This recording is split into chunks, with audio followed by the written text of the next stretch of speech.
Hola, ¿cómo están? Buenas noches a todos que estamos aquí presencialmente y también a los que están en línea. Creo que dentro de poco les van a ir pasando el material de la sesión de hoy para que ustedes puedan tomar sus respectivos apuntes, o si no, pues igual pueden hacerlos en sus cuadernos, ¿no? Igual les quiero dar la bienvenida a los que están en línea, bienvenidos también, y recuerden que el material, pues en la liga del video, en la descripción, van a ver que está ahí abajito, ¿no? Van a ver un PDF, el cual pueden imprimir si gustan, también para tomar sus respectivas notas, o si no, pues ténganlo en su celular y posteriormente, pues ustedes lo llenan de acuerdo al tiempo que ustedes tengan, ¿no? Y bueno, bienvenidos, esta es nuestra tercera sesión. Para hacer una recapitulación, en el primero pues vimos una introducción del Evangelio según 4 puntos de vista. Definimos qué era Evangelio.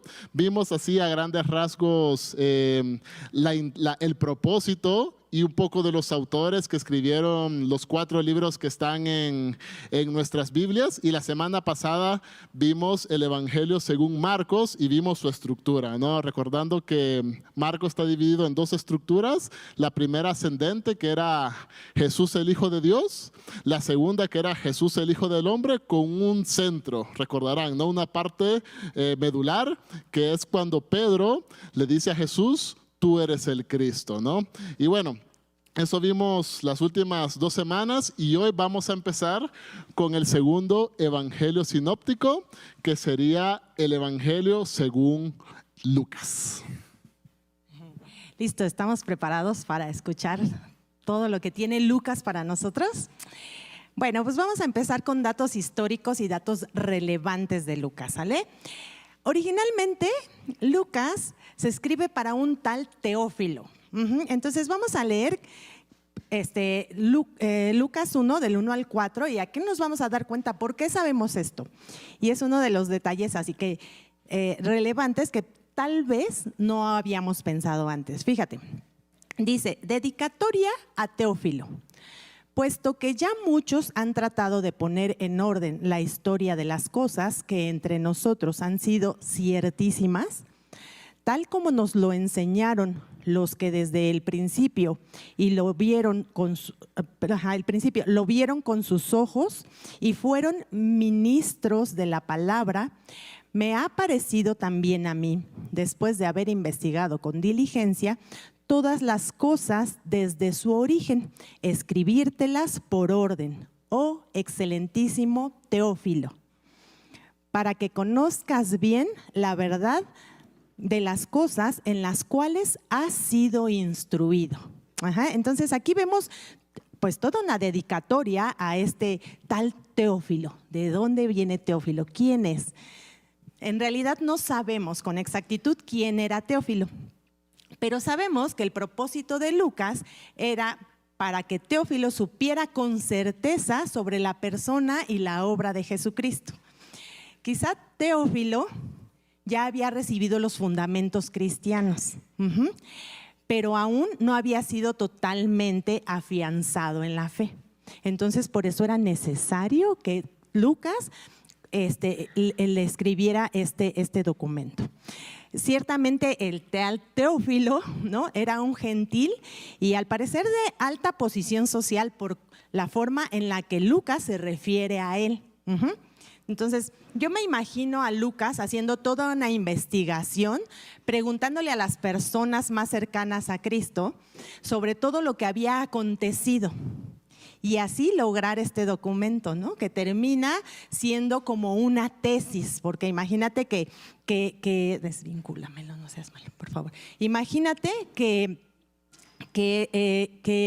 pues Lucas necesitó hacer todo esto, ¿no?, para escribirle Entonces, incluso hay estudiosos que dicen que gran parte de Lucas fue testimonio directo de María, fíjate.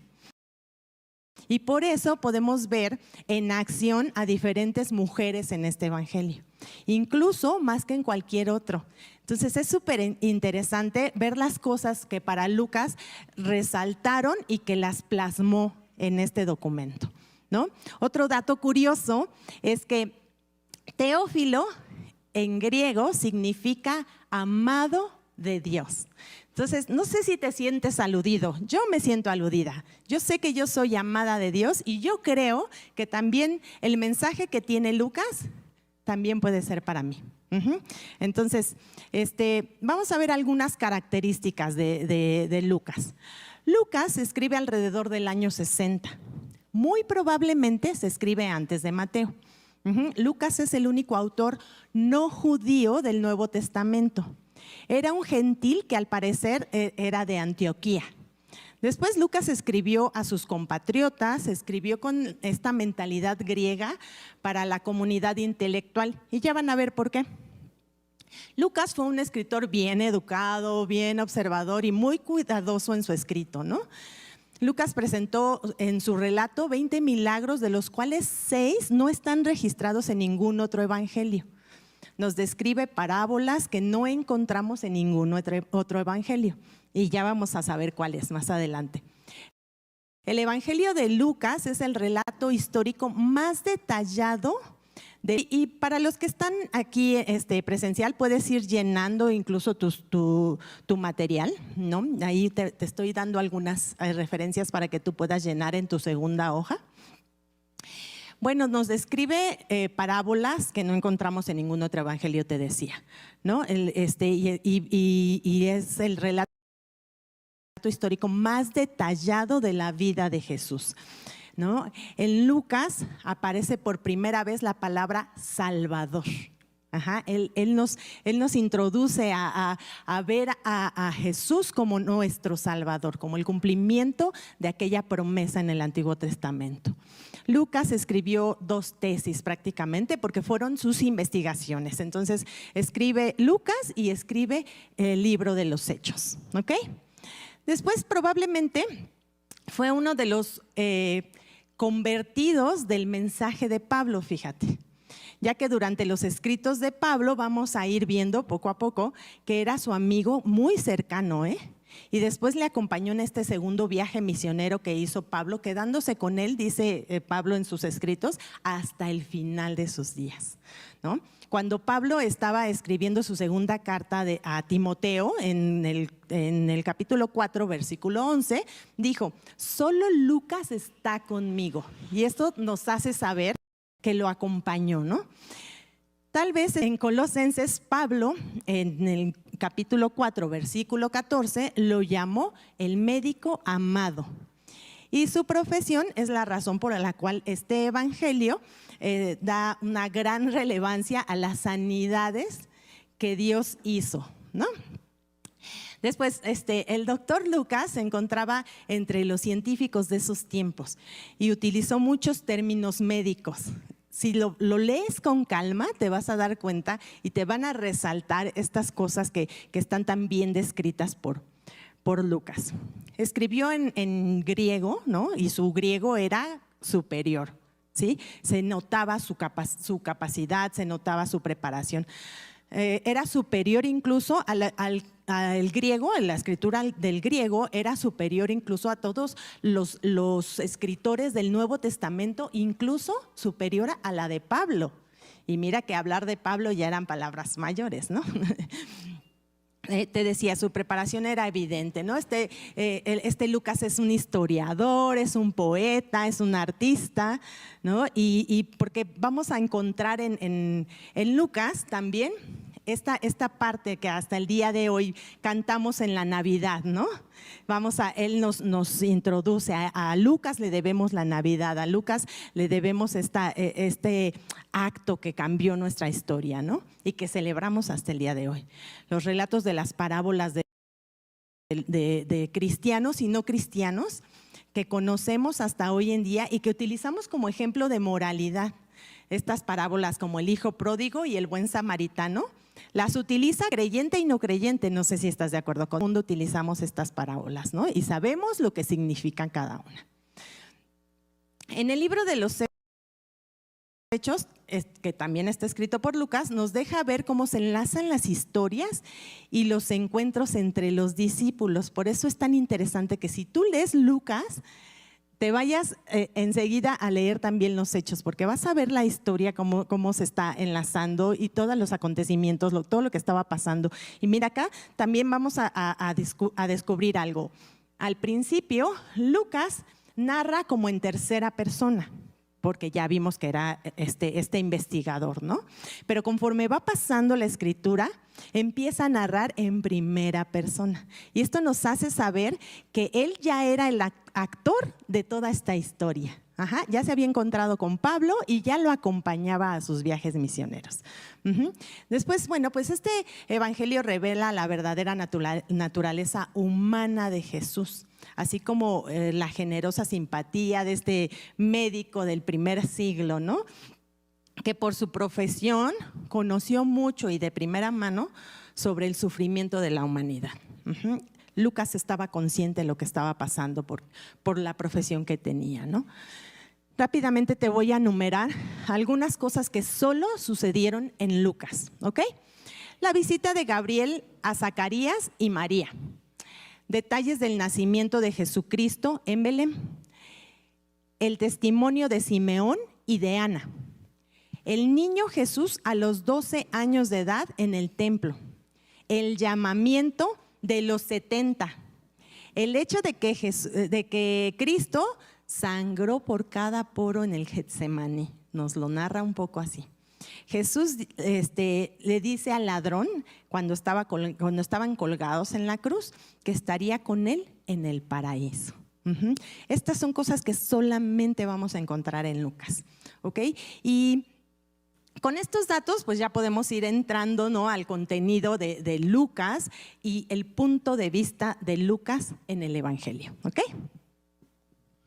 Bien, perfecto. Bueno, ya después de ver estos datos generales, pues nos vamos a meter de lleno en lo que es el texto. En la siguiente hoja de su material, pues van a ver la estructura de Lucas, ¿ok? Vamos a ir leyendo varios pasajes, así que si les es posible y si traen su Biblia, pues les recomiendo que también la vayan hojeando y si no, pues también en sus celulares para que vayamos leyendo pues a la par, ¿no? Yo estoy leyendo la Reina Valera 60, la más... Bueno, la que nos leyeron pues nuestras abuelas como tal, ¿no? Así que vamos a estar usando esta versión, ¿ok? Bueno, en su material pues ustedes van a ver la estructura de Lucas. Recordarán que en Marcos pues la dividimos solamente en dos, ¿ok? Pero en este caso, como Lucas es un libro más extenso y más elaborado también, una supereminencia, pues en este caso pues lo vamos a dividir en 5, ¿ok? Sería la introducción, cuando Jesús comienza su ministerio, Jesús hacia Jerusalén, Jesús en Jerusalén y la de Cristo, ¿ok? Vamos a ver las primeras dos en esta sesión, ¿ok? Para la siguiente vamos a ver las últimas 3, ¿vale? Para que vayamos un poquito despacio con lo que es el Evangelio según Lucas, ¿vale? Bueno, metámonos a lo que es la introducción, ¿vale? La introducción comienza desde el capítulo 1 y finaliza en el capítulo 4, versículo 13. Y vamos a ir leyendo más o menos a vista de pájaro qué es lo que nos dice esta introducción como tal, ¿no?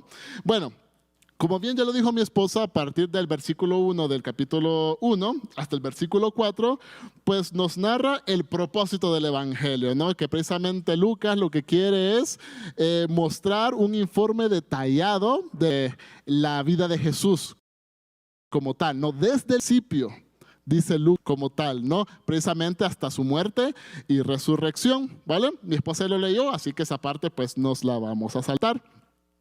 A partir del versículo 5, pues vemos cuando un ángel anuncia el nacimiento de Juan a Zacarías, ¿ok? ¿Quién era Zacarías? Pues Zacarías era un sacerdote, ¿no? Era un sacerdote pues del santuario como tal, ¿no? En ese momento se le aparece el ángel Gabriel y el ángel Gabriel le dice, pues fíjate que vas a tener un hijo. Y Zacarías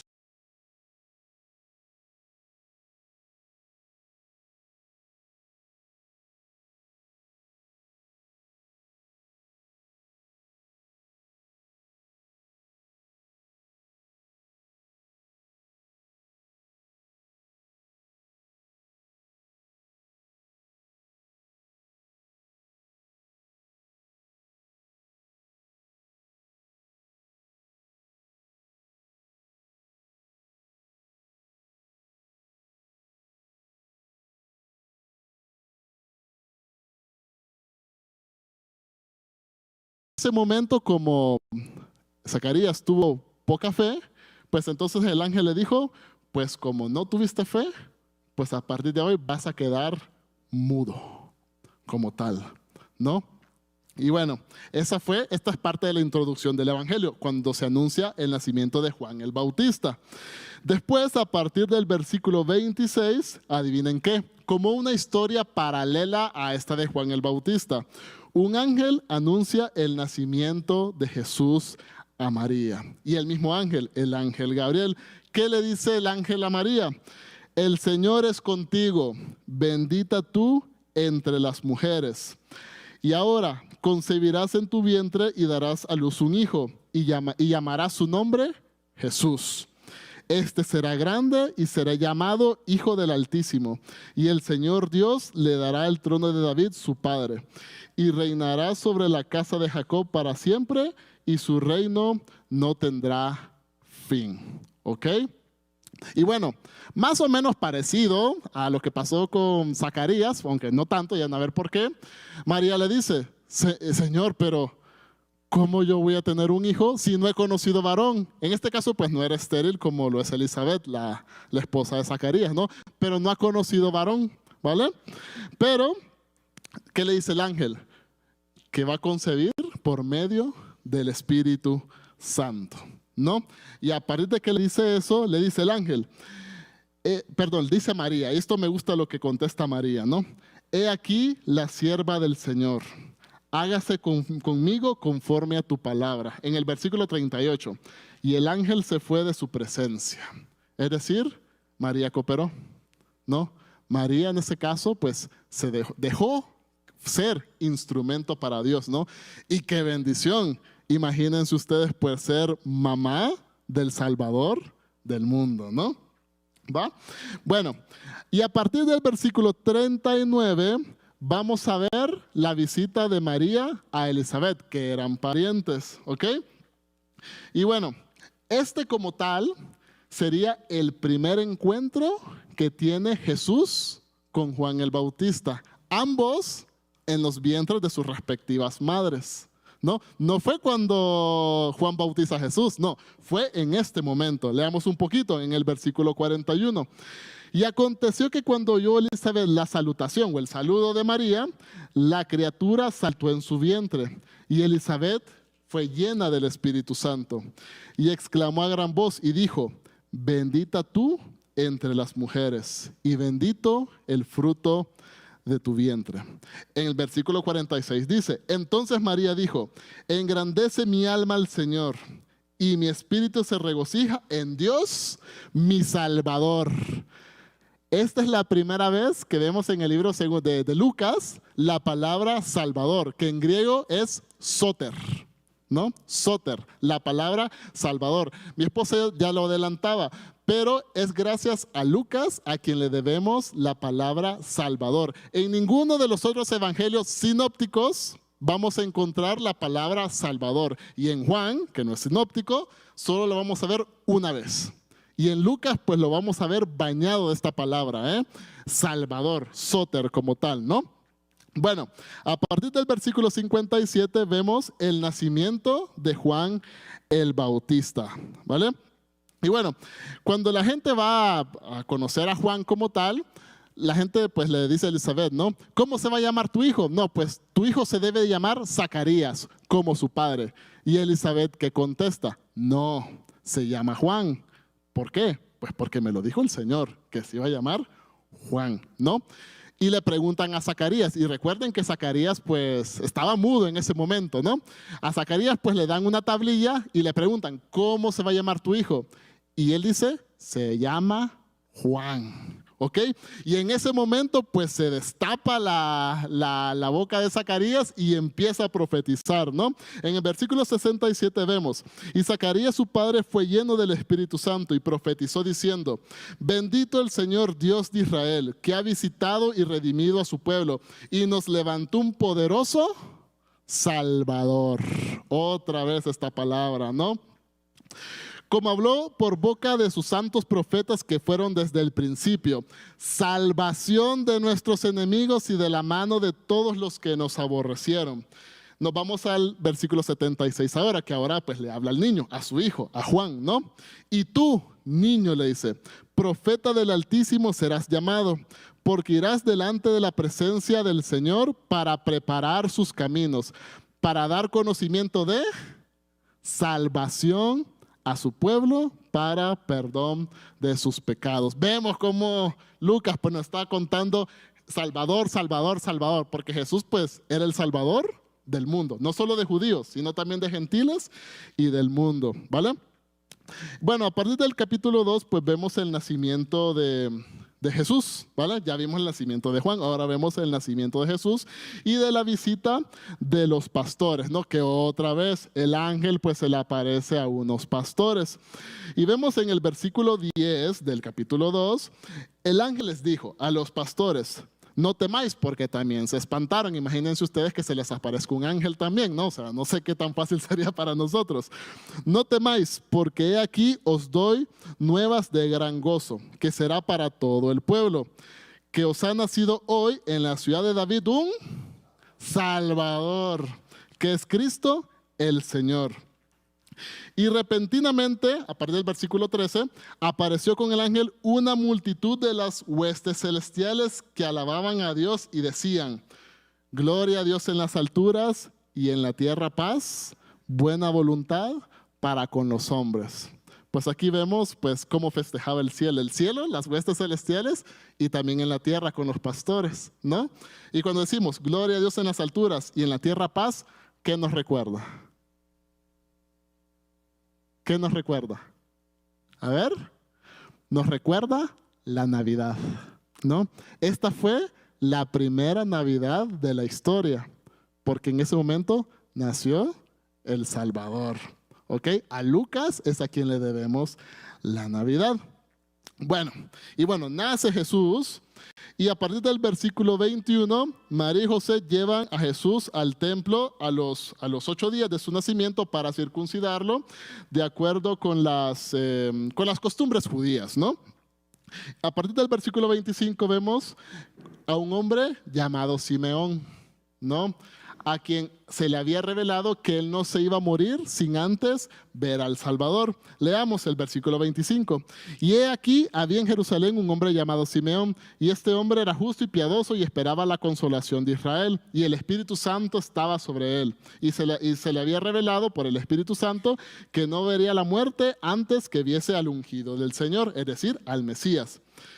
Y cuando Simeón reconoció a Jesús, lo tomó en sus brazos, versículo 28, y bendijo a Dios diciendo, ahora, Señor, despides a tu siervo en paz, conforme a tu palabra, porque han visto mis ojos tu salvación. Otra vez, salvación, ¿no? Ya vemos cómo este libro, pues, está lleno de la palabra Salvador o salvación, ¿no? Soter. Y el niño crecía y se fortalecía y se llenaba de sabiduría y la gracia de Dios estaba sobre él. Versículo 40, ¿no? A partir del 41, pues aquí vemos un salto en el tiempo. Ya vemos aquí a un Jesús de 12 años. Pasamos de 8 días de nacimiento a 12 años, ¿vale? Y bueno, este es un capítulo, digámoslo así, chistoso, porque es cuando Jesús se pierde, ¿no? Haciendo... no sé cómo llamarlo, se pierde, se pierde. Y sus padres pues preocupados lo buscan, estaban en Jerusalén y resulta que se perdió por 3 días. Imagínense ustedes que se les perdiera un hijo por 3 días, ¿no? Me imagino que andarían como locos, ¿no? Y resulta que lo encuentran en el templo, platicando con los altos conocedores de las leyes judías como tal. Y bueno, aconteció que cuando por fin le encuentran, pues María y José le reclaman a Jesús y en el versículo 49 Jesús le responde, ¿por qué me buscabais? ¿No sabíais que en los negocios de mi padre me es necesario estar? Mas ellos no entendían las palabras que les habló. No entendían. Tal vez en esos momentos, pues ellos obviamente les pesaba obviamente la parte terrenal, era su hijo obviamente, su hijo en la tierra. Y pues de repente, pues sí, estaban muy preocupados, ¿no? Y el versículo 52, así como terminamos la sección anterior, decía, y Jesús crecía en sabiduría y en estatura y en gracia para con Dios y los hombres. Pues imaginémonos pues a un Jesús creciendo, ¿no? Creciendo, ¿vale? Hasta aquí todo es único de Lucas, ¿eh? Todo es único de Lucas. No vamos a ver ninguna de estas historias en ninguno de los otros libros del Evangelio, ¿vale? A partir del capítulo 3, vamos a ver cuando Lucas empieza a beber de Marcos, ¿no? Aquí Lucas empieza a tomar los escritos que dejó Marcos y empieza a desarrollarlos como tal. Pues en el capítulo 3 vemos cuando Juan el Bautista le prepara el camino a Jesús y pues vemos el versículo que toma de Isaías, que está específicamente en Isaías capítulo 40, versículos 3 al 5. Voz del que clama en el desierto, preparad el camino del Señor, enderezad sus sendas. Bueno, y lo que sigue como tal, ¿no? Y en el versículo 6, y verá toda carne la salvación de Dios. Otra vez la palabra Salvador como tal, ¿no? Bueno, en el versículo 19 de este mismo capítulo, vemos cuando Herodes encierra en la cárcel a Juan el Bautista, y aparte vemos el bautismo de Jesús en el capítulo 21. ¿Se acuerdan que en el capítulo anterior vimos a un Jesús de 12 años, no? Al siguiente capítulo, a partir del capítulo 3, hay otro salto en el tiempo de aproximadamente unos 15 años. Aproximadamente. Y es un Jesús que ya está por iniciar su ministerio. De hecho, Juan ya inició su ministerio, ya estaba por bautizar a Jesús, ¿no? Y aquí en este capítulo, en este versículo 22, vemos pues también lo que leímos en Marcos, que y descendió el Espíritu Santo en forma de paloma y se oyó una voz en el cielo: este es mi hijo amado, en ti tengo complacencia. Lo mismo que leímos en el Evangelio según Marcos, ¿no? Ahora yo les quiero hacer una pregunta a ustedes. El versículo 19 dice que Herodes encierra a Juan en la cárcel. Y en el 21 dice que Juan bautiza a Jesús. ¿Qué pasó primero? ¿Encerraron primero a Juan o primero bautizó a Jesús? El bautismo de Jesús, es correcto. Muchas veces en la Biblia no vamos a encontrar los relatos de forma cronológica. Aquí pues Lucas pues quiere dar un contexto, quiere pues presentarnos o hablarnos un poquito más de Juan, pero no necesariamente están escritos de forma cronológica, ¿no? Para saber más la cronología pues sí tenemos que abastecernos con los demás libros de la Biblia, ¿no? Sobre todo con los demás libros del Evangelio como tal, ¿vale?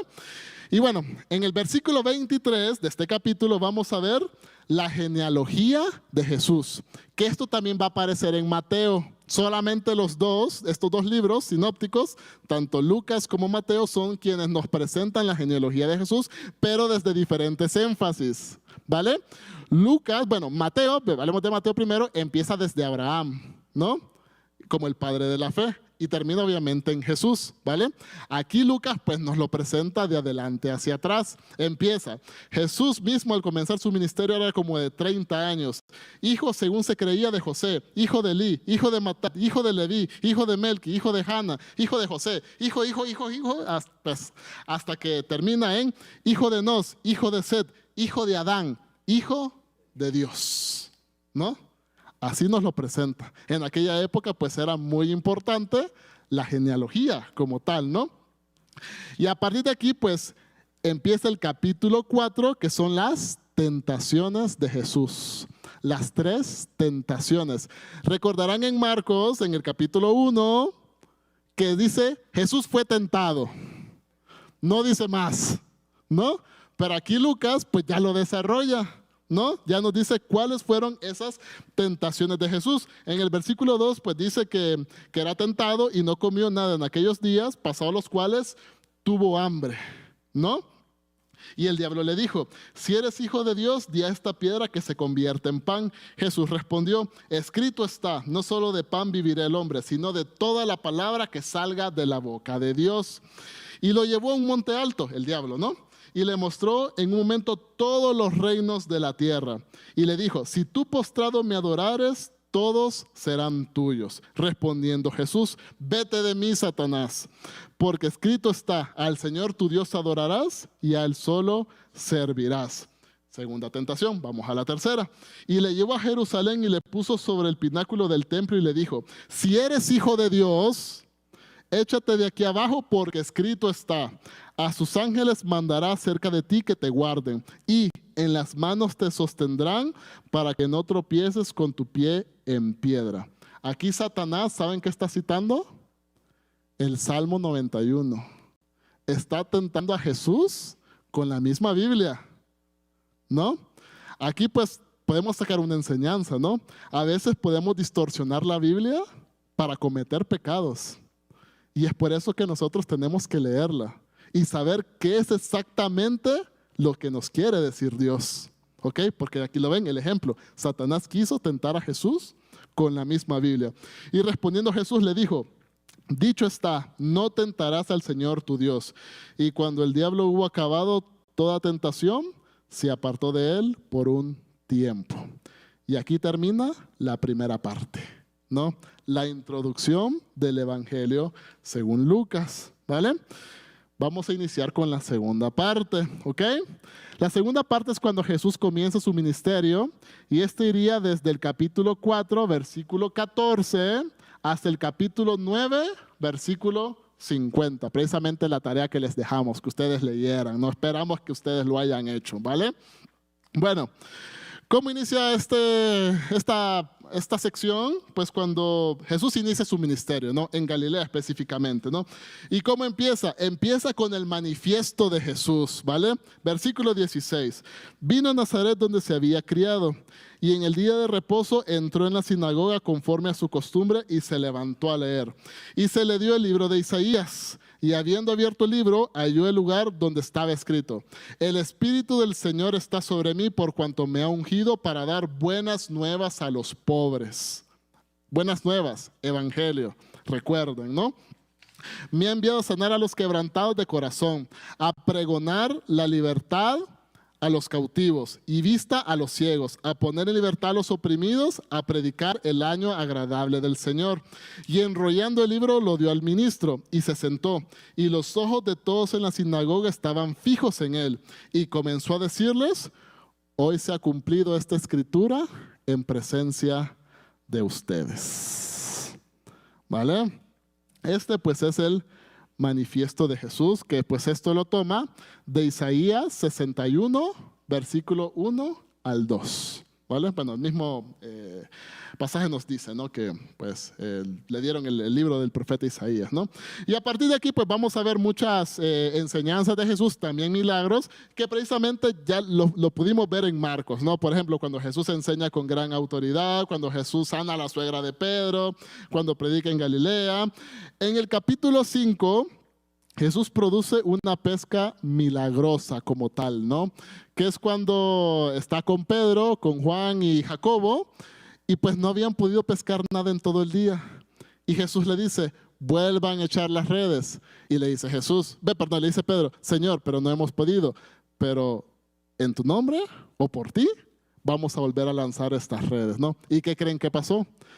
Salieron peces rebosando como tal, ¿no? Salieron peces rebosando. Marcos nos lo cuenta más o menos, ¿eh? Marcos solamente dice que Jesús vio unos pescadores y les dijo: síganme, y ellos lo siguieron. Pero Marcos no nos cuenta este milagro de la pesca milagrosa. No nos lo cuenta. Tal vez para él no fue relevante, probablemente para Lucas, y de acuerdo pues a los testimonios en la investigación que él hacía, pues a él sí le pareció tener como este detalle, ¿no? Bueno, y seguimos. Jesús sana a un leproso, sana a un paralítico. ¿Qué más tenemos por aquí? En el capítulo 6, pues Jesús elige a los 12 discípulos, que esto también lo podemos ver en Marcos. Aquí la única diferencia es en un discípulo, ¿no? En un discípulo. En Marcos nos habla de un Tadeo, ¿no? Y aquí nos habla de Judas, hermano de Jacobo, diferente a Judas Iscariote, ¿no? Diferente. ¿Cuál es la deducción aquí? Pues que eran la misma persona, ¿no? Allá pues Marcos le llamó Tadeo y aquí pues Lucas le llamó Judas, hermano de Jacobo. Esa es pues la diferencia que podemos encontrar en cuanto a los dos evangelios sinópticos, ¿no? A partir del versículo 17, que es cuando Jesús empieza con uno de sus sermones más famosos,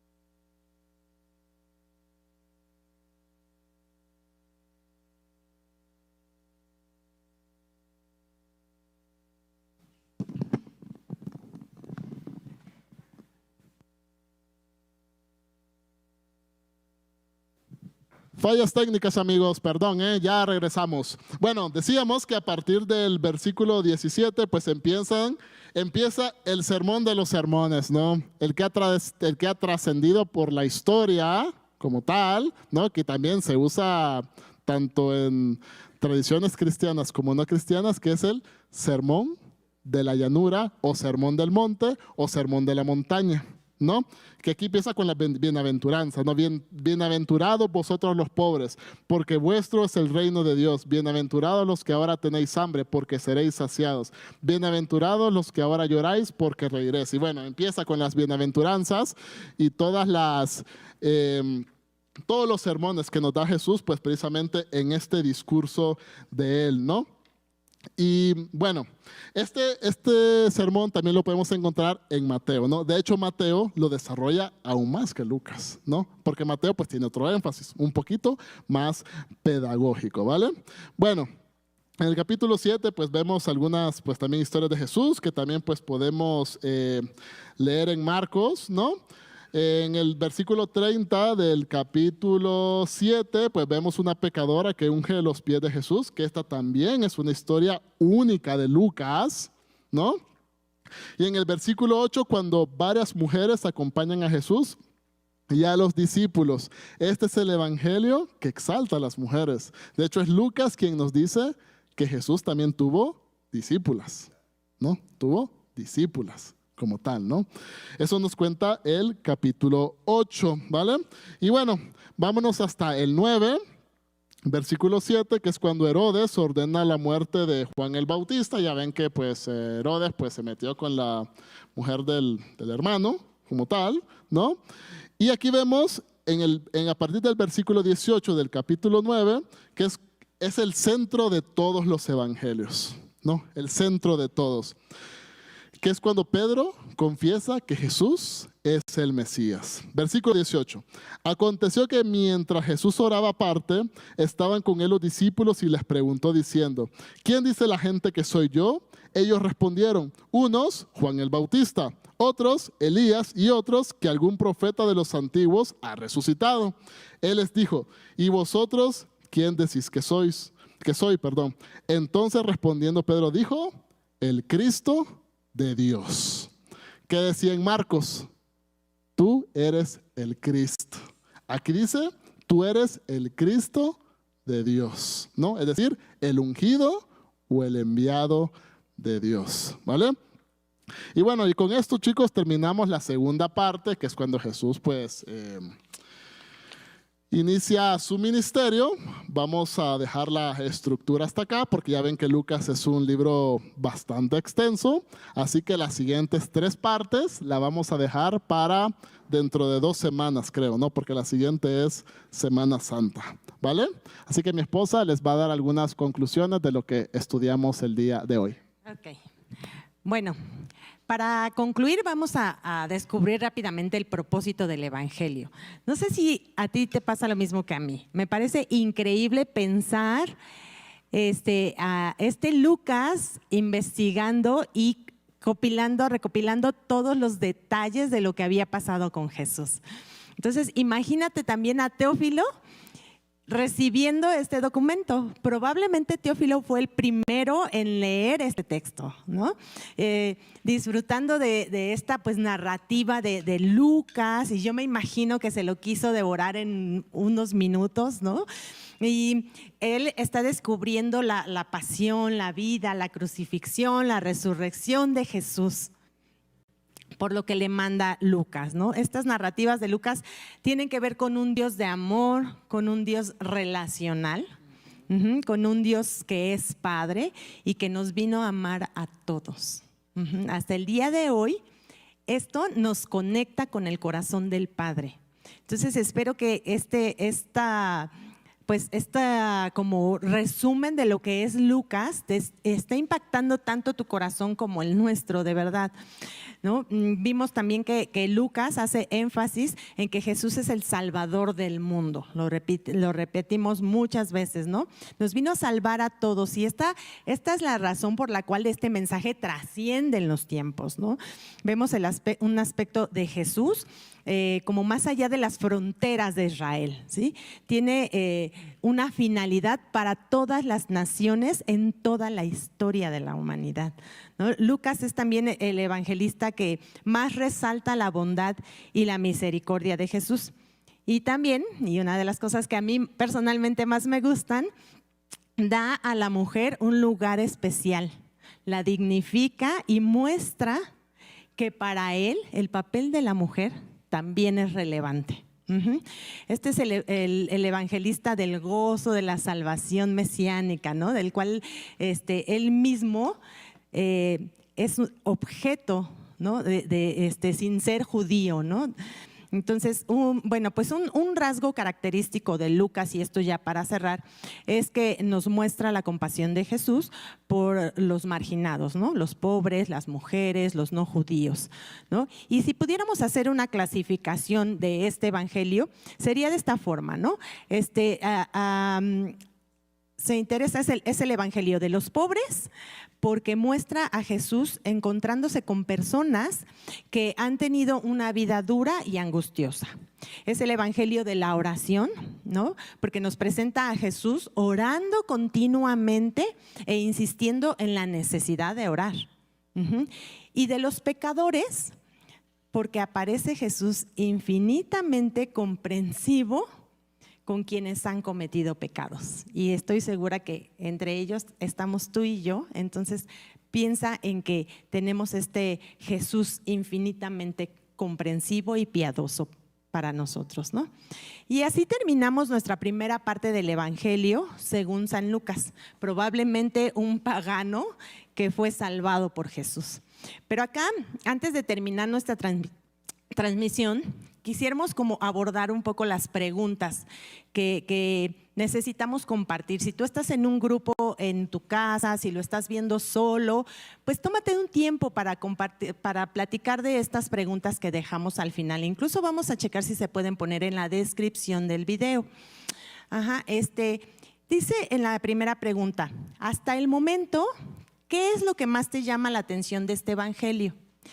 Y por ejemplo, yo, como ya lo mencioné antes, me gusta mucho que el papel de la mujer sobresalga, porque creo que es súper importante que estemos conscientes de que las mujeres tuvieron una participación importante en el caminar de Jesús por esta tierra, ¿no? Empezando por María. Entonces, esto a mí me gusta mucho. ¿Qué te gusta a ti que estás en casa? ¿Qué te llama más la atención de este evangelio? Y por ejemplo, ¿qué piensas? En la segunda pregunta dice, ¿qué piensas del énfasis que hace Lucas en que Jesús es el Salvador del mundo y vino a rescatar a todos? A mí esto me da mucha esperanza. La verdad es que esto le da sentido a todo lo que yo creo. Le da sentido a que yo lea este evangelio, ¿no? Entonces, ¿qué piensas tú de este énfasis? Si Lucas tal vez no hubiera mencionado a Jesús como nuestro Salvador, no sé qué estaría en nuestra mente para después de la vida, ¿no?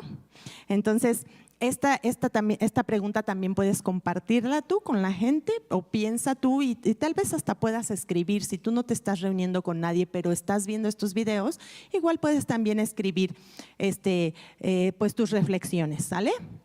Y después, ¿qué diferencia? En la tercera pregunta dice, ¿qué diferencia identificas entre Lucas y el Evangelio de Marcos? ¿Puedes distinguir otra faceta de Jesús? Y acá yo pienso en esto. Marcos, con esta prisa de la que lo caracterizaba a él, nos empezó a describir sin más detalle cada cosa que estaba pasando Jesús. Tanto así que se llevó 16 capítulos solamente, ¿verdad? Entonces, describiendo todas las cosas, sin detalle, muy rápido, pero haciéndonos saber toda la verdad de lo que había pasado, ¿verdad? Entonces, ahora descubrir con este detenimiento algunas partes de la infancia de Jesús me hace también reflexionar e imaginarme un poco cómo era su vida cuando era joven, cuando estaba niño, ¿no? Que seguramente como cualquier otro niño, pues hacía travesuras, ¿no? Seguramente en su humanidad, él Como cuando se perdió, por ejemplo, ¿no? Entonces, para él, pues obviamente no estaba haciendo nada malo, pero pues para los papás sí. Entonces, ¿qué diferencia encuentras, no? ¿Qué puedes distinguir en esta faceta de Jesús, nuestro Salvador? Y entonces, para quienes están en línea, déjenme orar para terminar y bueno, pues los esperamos dentro de 15 días, el martes, ¿sale? Entonces, Padre bendito, te doy gracias. Es increíble pensar en todo lo que revelaste a Lucas a través de los testimonios de la gente que lo rodeaba.